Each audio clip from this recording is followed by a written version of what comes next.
I want to appeal to Mheshimiwa Wetangula, mwana wa Mai. Oh, don't you forget about you and me.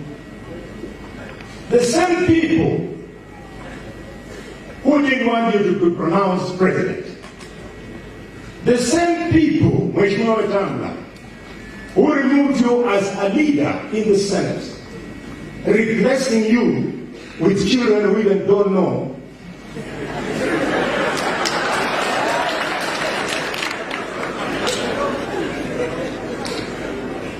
The 6 constituencies of WA in Kenya. We have 6, starting with Nairobi, Ichitai, Irungom, Kakamega, Busia, Nende, Ibulokot, Vihiga. My brother, the same people who are now trying to take Fort Kenya away from you.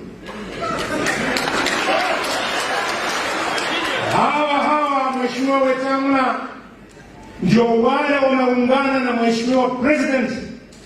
They are the ones who give the budget to the hecklers and all manner of people who are disturbing you. Please, don't forget my meeting with you at the office of the Deputy President of the Republic of Kenya.